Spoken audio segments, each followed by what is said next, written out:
So good afternoon. Today I'm here just to give some updates on some of the activity that happened overnight on July 4th and through July 5th, as well as some other incidents that we've had over the past couple days. So we're going to start with the incident that occurred at Buckeye Plaza. This happened early morning on July 5th. Officers received a shot spotter alert and calls for service to respond to Buckeye Plaza area for several shots that were fired. When they arrived on scene, they found a car meetup that contained hundreds of people and vehicles that were fleeing the area upon their arrival. When they got on scene, they found that there was a male who had been shot multiple times. He was later pronounced deceased at the hospital, as well as 4 other individuals who drove to nearby hospitals who had sustained gunshot wounds. The crime scene was large. It was including the Plaza and Buckeye Road. There were 2 firearms that were discovered in the bushes nearby, as well as a vehicle that was towed from an area hospital that also contained 2 firearms. We're still investigating this, gathering video evidence to make sure that we have an arrest in this case. But what I want to talk about a little bit is actually what happened over the holiday weekend. So the calls for service, we had over 600 calls for service spanning from 10 p.m. July 4th through 6 a.m. on July 5th. So in an 8-hour period throughout the city, we had over 600 calls for service. Of those 600 calls, 200 of those were just in the 4th District. So the 4th District, a lot of the incidents that happened over the weekend occurred in that particular district. So just to tell a little bit about what happened in that district overnight and about the response there, they started around 11:30 p.m. Officers responded to the area of 110th to 120th and Miles. There was a large block party that occurred. They had requested a permit for the block party, which was denied by the city, and the area residents decided to go ahead with that party. The officers responded out after there were fireworks that caught fire, there were fights that were happening. They responded out and found a large chaotic scene with a lot of fights that were occurring. There were 2 officers that were injured on the scene, one with a broken hand, another sustained a bite from an individual. The officers were trying to break up that large party, and there was over 500 people that were out there when the officers responded. The supervisor had responded out to that area and to the hospital to check on the officers.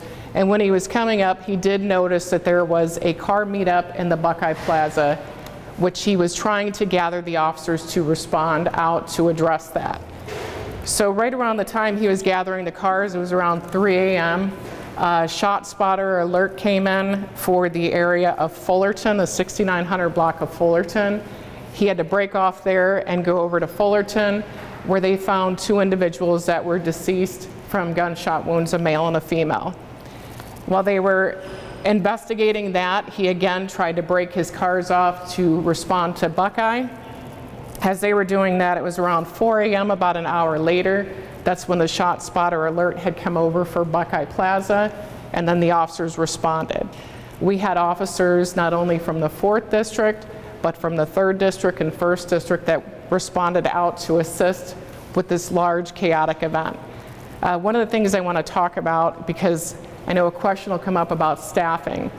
There's no amount of staffing that can cover 600 calls for service in the night in the city of Cleveland, or 200 just in one police district in an 8-hour period. Our men and women are out there, they're working hard, but you have fireworks going off, you have people shooting, you have large chaotic parties that are being hosted, and when it gets later into the night, alcohol infused, it's really unmanageable at some points. So I hope that gives a better explanation about that. We'll stop for questions on these particular incidents before we talk about the incident on Harvard last night. Chief, any arrests on the one on Buckeye? Any arrests on that? So we don't have any arrests at this time. We will absolutely keep you updated. but we are reviewing video footage from the area, and we have some leads in that. And so if anybody did see something, or people have cell phone Yes. video, maybe they should contact you. And we're hoping, because a lot of times a lot of this is shared on social media, so we are hoping that anyone with tips can either contact Crime Stoppers or our homicide unit. Chief, what would you say to citizens about their responsibility to abate some of this stuff? I mean, So when a block party permit request comes in for July 4th for such a big area like Miles Avenue between East 110th to East 120th, there's reasons we deny it, because we know that this has the capability, especially on a holiday, to be out of control. You know, when you see what's happening across the nation with some of these large gatherings, you know, it's unsafe. And when you have people that are going there to create chaos, when you have alcohol-driven chaos, that's really hard to manage for anyone, and it's a really creates an unsafe environment. Chief, any leads on the Fullerton incident with the man and the woman? So we are following separate leads in that, and we hope to have an update for that soon. so Chief, overall, more arrests. on the Miles Avenue block party where they closed the street. They closed the street they even put dumpsters in the street to block Absolutely. the street. And calls had come in for hours complaining about that. How could no Cleveland police officer be available to go there for hours? So what I can say is we're not going to have one officer go there. We can't have one zone car respond to address a crowd of 500 plus people.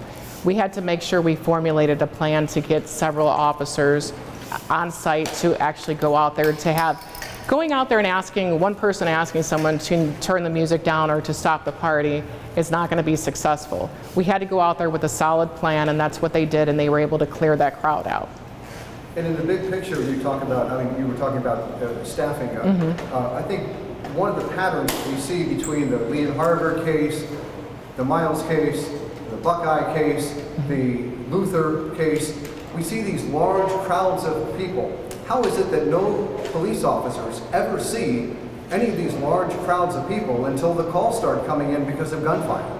Well, if you have to, I can tell you the Buckeye Plaza, the supervisors knew that there was cars there that they were trying to address. But when you look at it, on a night like this, you're responding from call to call to call to call.